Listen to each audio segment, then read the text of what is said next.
지금 우리는 이 세상을 살고 있는데 우리의 삶은 과연 어느 누구에게라도 행복한 삶을 살고 있습니다. 이렇게 고백할 수 있을까요?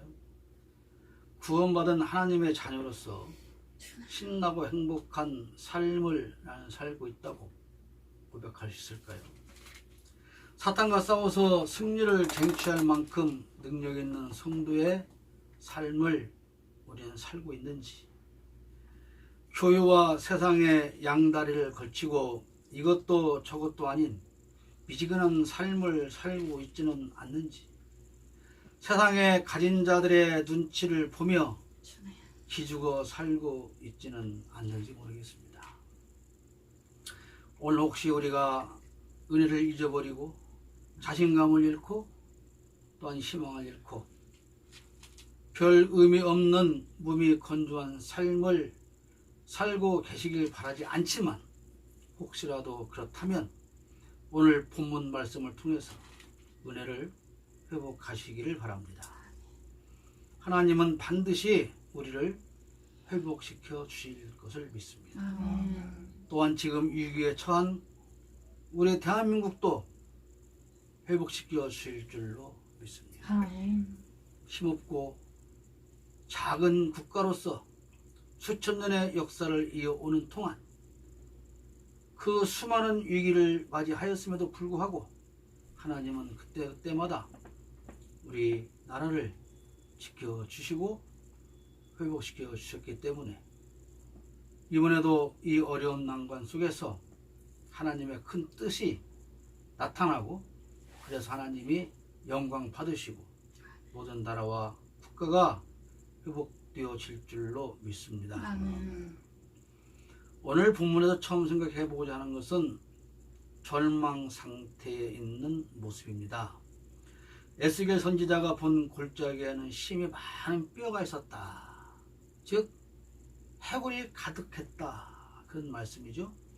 2절 보니까 나를 그 뼈 사방으로 지나게 하시기로 본즉 그 골짜기 지면에 뼈가 심히 많고 아주 말랐더라. 아마도 오래전 어떤 전쟁이 있었을 때에 군대들이 거기서 아주 몰살당하지 않았나, 그런 생각하게 드는데요. 중요한 것은 해골은 혐오스러운 존재라고 하는 것입니다. 해골을 보고 기뻐하거나 해골이 참 멋있네, 이쁘네, 옆에 하나 누워볼까, 이렇게 생각할 사람은 아무도 없다는 것이죠. 그들과 그 해골들과 함께 있고 싶은 사람은 아무도 없어요. 여기서 이 해골은 오늘 하나님의 은혜를 완전히 소멸해버린 이름만 있는 성도의 모습을 보여주고 있습니다. 스스로 열심히 교회를 들락거리기는 하는데 아무에게도 즐거움을 주지 못합니다. 목회자가 성도들에게 감동을 주지 못하고 기쁨을 주지 못합니다. 성도끼리 모여 있는데 분쟁과 다툼이 일어납니다. 다른 사람에게 혐오감을 심어주고, 그래서 아무도 나를 좋아하는 사람이 없습니다. 그런데 나 자신은 오히려 다른 사람들을 향해서 왜 나를 사랑해 주지 않느냐, 이렇게 비난을 하고 있습니다. 이단을 비판하는 우리를 향해서 세상 사람들은 그렇게 묻습니다. 그래? 그러면 너희는 그 이단들과 무엇이 다른데? 너희가 그들보다 무엇이 다른데? 그들보다 더 사랑을 하고 있단 말이냐? 그보다 더 바른 삶을 살고 있단 말이냐? 광화문에서 일어난 것을 보면서도 이단만을 비난한단 말이냐? 첨탑 하늘 높이 솟아오르고 거기에서 부정축제가 일어난 그런 기독교의 들과 이단이 뭐가 다른 말이냐? 이런 비판을 하고 있습니다. 교회가 십자가의 군대로 가득 차서 사탄 마귀와 싸워야 할 교회가 마치 해골처럼 되어서 혐오감만 주고 있다는 말씀입니다. 골짜기에 가득 쌓인 그 해골 숫자가 얼마나 많은지 셀 수가 없는 것처럼 얼마나 많은 수의 교회가 이 땅에 세워져 있는지 알 수도 없지만, 그러나 그 많은 수의 교회가, 성도들이 사람들에게 혐오감만 주는 그런 해골과 같은 그런 모습으로 지금 이 나라를 가득 채우고 있다고 하는 것입니다. 어떠한 사람들은 자랑스럽게 말합니다. 대한민국 기독교 인구가 4분의 1이다. 대단히 죄송하지만 그러면 대한민국 인구 중에 4분의 1은 해골과 같은 존재로 전락해버렸다고 자조하지 않을 수가 없는 것입니다. 해골은 이렇게 혐오스럽습니다. 그리고 해골은 아무것도 할 수가 없습니다. 그 해골이 아무리 많이 모여 있어도 무엇 하나 할 수 있는 힘이 없습니다. 교회가 아무리 많이 있지만 무능력한 교회가 숫자만 많아서 세상을 인도하거나 구원하지도 못합니다. 교회 한 곳에 10만 명의 성도 수를 자랑하고 있지만 세상 사람들로부터 손가락질만 당하고 욕 얻어먹는 것 말고는 하는 일이 없는 그런 교회가 우리 한국 땅에 얼마나 많이 있는지 알 수가 없습니다. 교회라 하면 규모가 크든 작든 세상 사람들로부터 인정을 받고 칭찬을 받고 하나님의 말씀으로 무장하여서 인정받는 그런 주님의 나라를 확장하는 그런 삶을 살아가야 할 것인데, 그러할 능력은 누구만큼도 없습니다. 성도들이 세상을 위한 빛과 소금으로 살아갈 능력이 없습니다. 이게 한국 교회의 현실입니다. 그래서 맛을 잃은 소금 덩어리가 사람들 발에 이리 채이고 저리 채이듯이 그저 귀찮은 없어져도 괜찮을 그런 존재로 전락해 버리고 말았습니다. 그럼에도 불구하고 오늘 한국 교회와 목회자들은 해골과 같은 자신들의 모습을 전혀 인식하지 못하고 돌아보지 못하고 오히려 해골 주제에 성한 사람들을 가르치겠다고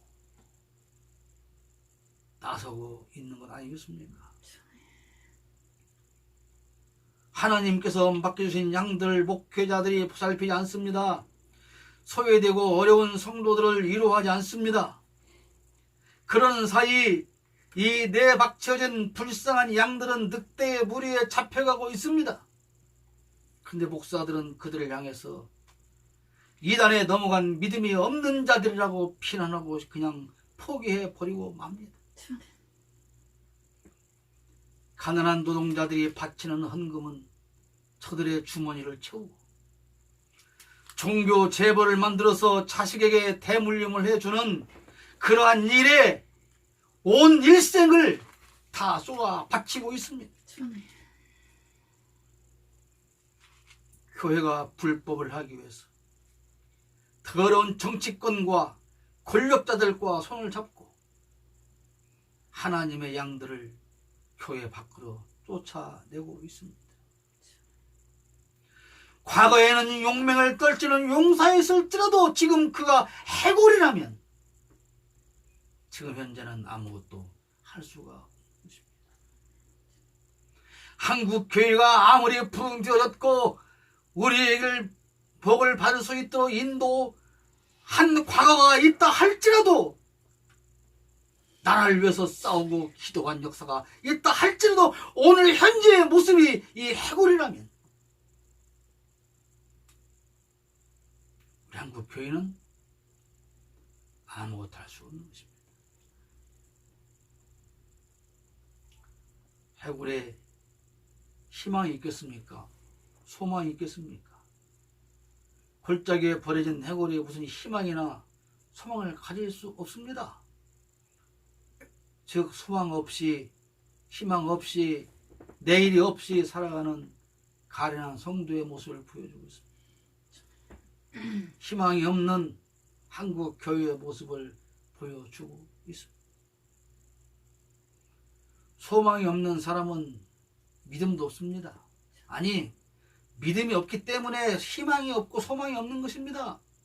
하나님께서 나와 함께 할 거라고 하는 믿음이 있다면 우리는 절망할 필요가 없는데, 그게 믿음이 없기 때문에 절망적인 상황 속에서 근심과 걱정 속에서 한숨을 쉬면서 기쁨과 감사가 없는 그런 삶을 살아갈 수밖에 없습니다.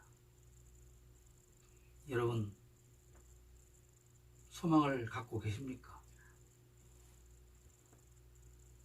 오늘 어렵지만 내일 더 나은 삶을 우리에게 만들어 주실 거라는 하나님을 믿고 소망을 이어갈 수 있는 저와 여러분 되시기를 축복합니다. 그러면 이런 소망을 얻으려면 어떻게 합니까? 4절 말씀 보니까 또 내게 이르시되 너는 이 모든 뼈에게 대언하여 이르기를 너희 마른 뼈들아 여호와의 말씀을 들을지어다. 4절에 그랬습니다. 7절 보니까 이에 내가 명령을 따라 대언하니 대언할 때에 소리가 나고 움직이며 이 뼈 저 뼈가 들어맞아 뼈들이 서로 연결되더라. 무엇 때문에 뼈가 맞춰지게 되었습니까? 여호와의 말씀을 들었기 때문입니다. 그렇다면 소망을 얻으려면 어떻게 해야 됩니까? 여호와의 말씀을 들어야 하는데 우선은 성경을 읽어야 합니다. 성경을 몇 독 했느냐 그런 말씀을 드리려고 하는 것이 아니라 하나님께서는 우리에게 필요한 모든 말씀을 이미 이 성경책 안에 다 담아 주셨다는 것입니다. 그것이 성경입니다. 세상 사람들을 통해서는 희망을 얻을 수 없습니다. 내가 손가락이 아파 그러면 그 사람은 나는 팔이 아프다고 말합니다. 나는 위장병이 있어 그러면 그 사람은 나는 위암이 있어 라고 말합니다.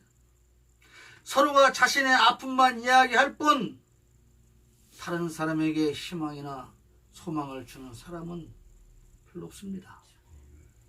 모두가 내가 가장 힘들다고 푸념하고 그렇게 살아갑니다. 우리가 아무리 오랫동안 신앙생활을 했어도 성경과 상관이 없는 삶을 산다면, 성경 말씀을 외면한다면 그저 골짜기 해골로 우리는 존재할 수밖에 없습니다. 삶이 곤고하다고 느껴질 때, 하나님의 뜻을 알지 못해 답답할 때 우리는 성경에서 그 답을 찾아야 합니다. 성경에는 모든 사람에게 필요한 모든 답이 다 있습니다. 우리가 힘들고 어려울 때 하나님은 침묵하시는 것 같지만 그러나 우리를 무관심하게 버려두시는 분이 아닙니다. 우리가 현명한 선택하기를 하나님은 기다리며 응원하고 계시는 것입니다.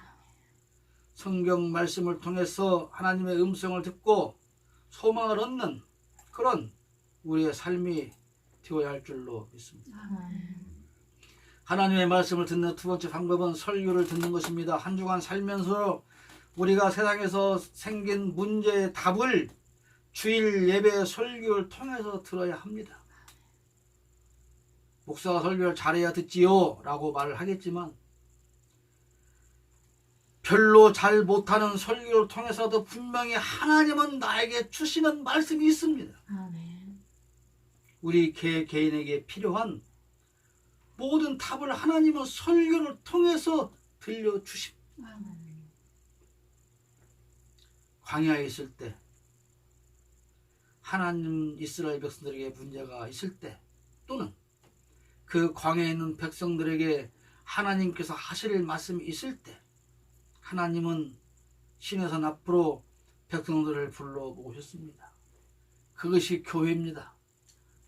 그리고 거기서 주시는 말씀이 설교입니다. 지금 이처럼 이 나라와 교회가 어려울 때 우리는 하나님 앞에 나아가서 하나님께서 나에게 주시는 말씀, 하시는 말씀을 들어야 합니다. 지금 한국 교회는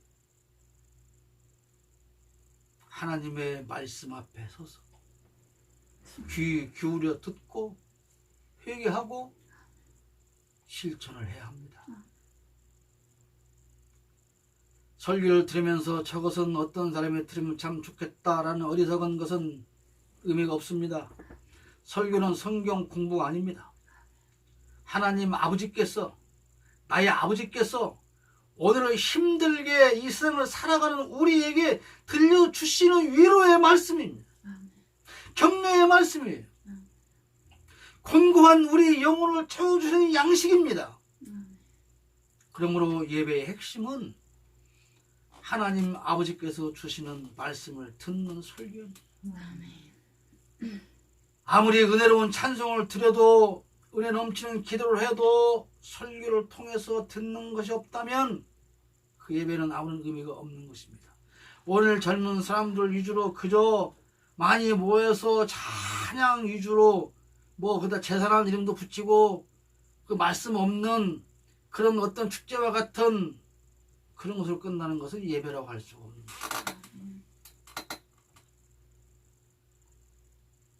우리가 세상을 살아갈 때 때로는 희망을 잃어버릴 때도 있습니다. 그래서 절망스러울 때도 있습니다. 그때 성경을 통해서, 설교를 통해서 우리는 하나님께서 주시는 답을 들어야 됩니다. 그럴 때 우리는 이 해골들의 뼈가 조립이 되어져서 사람의 모습을 만들었던 것처럼 그렇게 성도의 모습을 회복할 수가 있는 것입니다. 하나님은 우리를 반드시 회복시켜 주십니다. 10절 말씀에 이에 내가 그 명령대로 대언하였더니 생기가 그들에게 들어가며 그들이 곧 살아나서 일어서는데 그 키 큰 군대더라. 해골은 절망 상태입니다. 그러나 하나님의 말씀을 듣고 사람의 모양을 갖추게 되었습니다. 군대의 모습이 됐어요.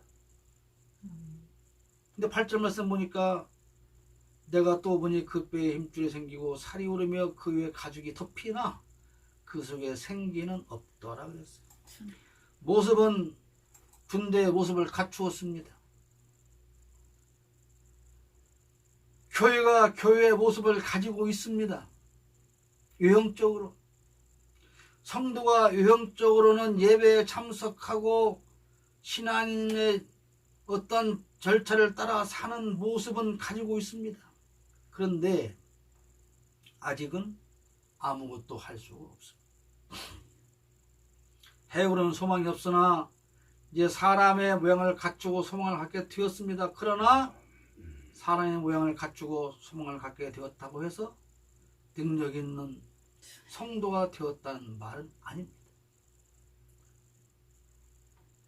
모습이 성도라고 해서, 모습이 교회라고 해서 하나님께서 원하시고 주님께서 맡기신 일을 감당할 힘이 있느냐? 그것과는 별개의 문제라고 하는 것입니다. 창세기 2장 7절에 여호와 하나님이 땅의 흙으로 사람을 지으시고 생길 그 코에 불어넣으시니 사람이 생명이 되었다라고 합니다. 생명 뭡니까? 살아있는 영이라는 뜻입니다. 성도는 영이 살아야 합니다. 하나님의 성령이 우리에게 임할 때 우리의 영이 살게 됩니다. 영이 살기 전에는 우리가 성도의 삶을 살지 못합니다. 성도의 능력을 행하지 못합니다. 오랫동안 예배당을 들락거려서 신앙인의 겉모습은 있을지라도 성령이 없기에 능력 있는 성도의 삶을 살지 못합니다. 신천지 이만희는 재림 예수의 영이 자신에게 임하였다고 합니다. 즉 자신이 그래서 재림 예수라는 것이죠. 어리석은 사람들이 그 말에 현혹되어 교회를 버리고 가정을 버리고 삶을 버리고 인생을 망치는 것을 우리는 너무나도 잘 보고 온 세상 사람들이 다 보는 현실이 되었습니다. 그들의 주장은 이단 사설에 불과합니다. 성령의 강림은 단회적인 역사입니다. 한 번에 옵니다. 성령은 자꾸 받는 것이 아닙니다. 그러나 성령 충만은 자주 받아야 합니다. 무슨 말씀이냐면 내가 차를 타기 위해서는 차를 한 번만 사면 됩니다. 그러나 차를 샀다고 해서 기름을 처음에 기름 한번 넣고 왔다고 해서 그냥 타는 게 아니라 또 기름을 채우고 기름을 채워야 그 차가 달리고 능력을 발휘할 수가 있는 것과 같은 이치입니다. 우리가 성령 충만한 상태를 늘 유지해야 합니다. 충만을 채워서 늘 언제라도 최고의 성령을 발휘할 수 있는 그런 차와 같은 언제라도 성령의 능력을 발휘할 수 있는 능력 있는 그런 성도로서의 삶을 살아야 됩니다. 아무리 비싸고 좋은 차도 연료가 없는 차량은 그저 고철덩이일 뿐이죠. 그러나 성령 충만은 내 의지로 받아지는 것이 아닙니다. 자동차가 알아서 주유소를 찾아가지 못하듯이 하나님께서 우리에게 성령을 충만히 주시고 회복시켜야 합니다. 어떤 때 하나님께서 우리 성령을 충만히 주시고 회복시켜 주실까요? 하나님의 말씀을 들을 때입니다. 뼈가 하나님의 말씀을 들을 때 사람의 모습이 되었던 것처럼 그렇게 사람의 모습을 만들어지면 하나님께서 생기를 풀어넣어 주십니다. 우리가 소망을 갖고 살긴 하지만 능력 있는 성도가 되기 위해서는 회복시키는 하나님의 은혜가 함께해야 합니다. 능력, 헬라어로 dynamis라는 말인데 이 말에서 다이나마이트라는 말이 나왔습니다. 즉 능력은 뭐냐?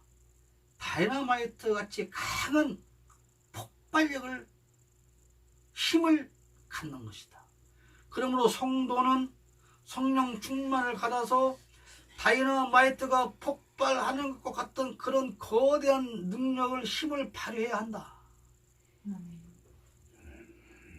70년대 80년대에 그래서 교회마다 부흥할 때 성령 폭발, 능력 폭발, 기도원 가도 뭐 은혜 폭발 다 폭발해갖고 그때 다 없어져가지고 지금 이 교회가 해골이 되었는가 그건 모르겠어. 그러나 하나님께서 원하시는 이 능력은 그러한 능력을 말씀하시지 않습니다. 오히려 잡초 같은 능력을 말합니다. 잡초가 무엇입니까? 아무짝에 쓸모없는 풀입니다.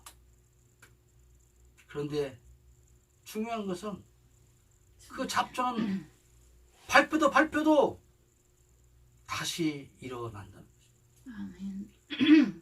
가을이 되고 겨울이 되면 죽은 것 같이 보였던 그 잡초가 봄이 되면 여전히 살아난다는 것입니다.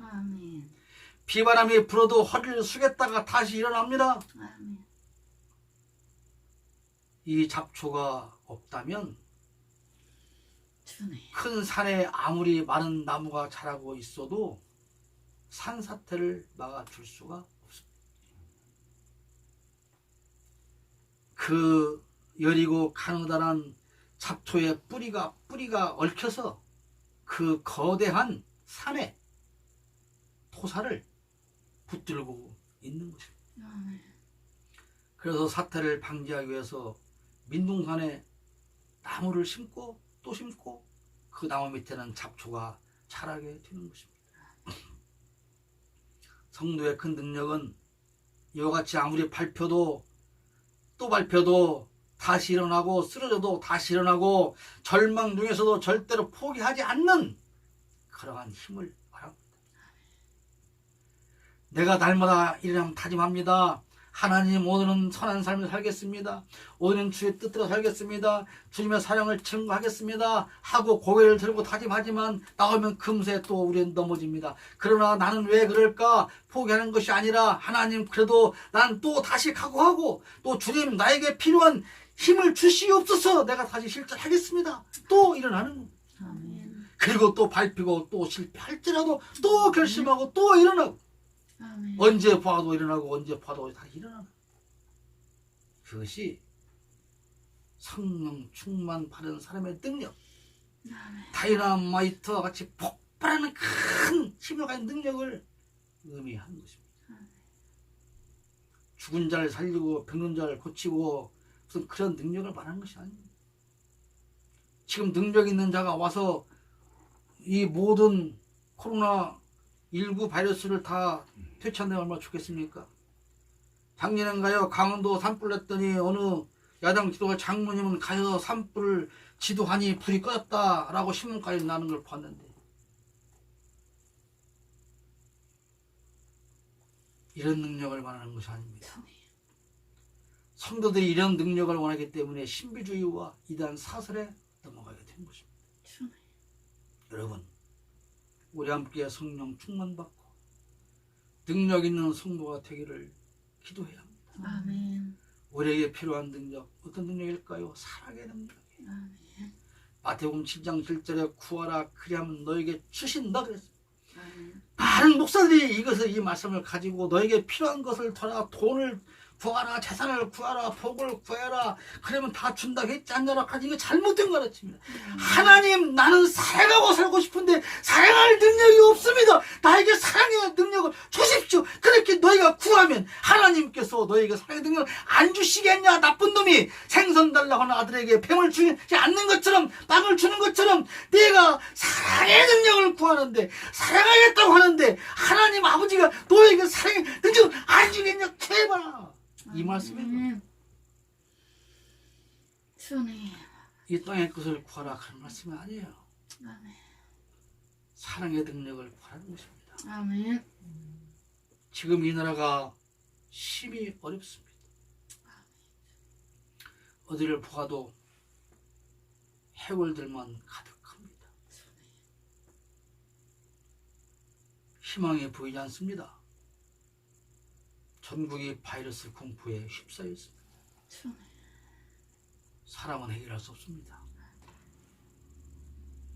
우리를 회복시키시는 하나님께서만이 이 일을 해결하실 수 있습니다. 아멘.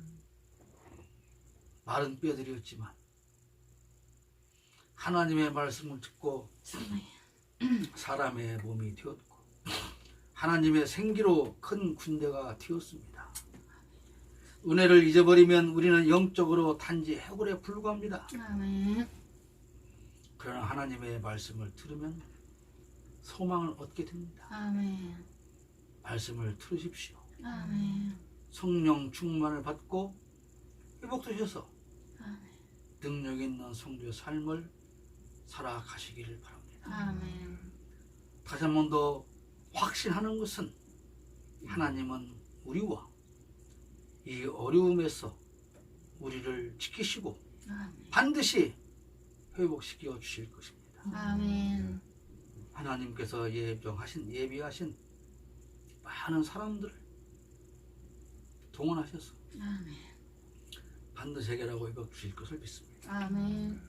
회복시키시는 하나님의 은총이 우리 모두에게 함께 하시기를 간절히 축복합니다. 아멘. 아멘. 기도하겠습니다. 걸어가신 하나님 아버지, 아멘. 은혜와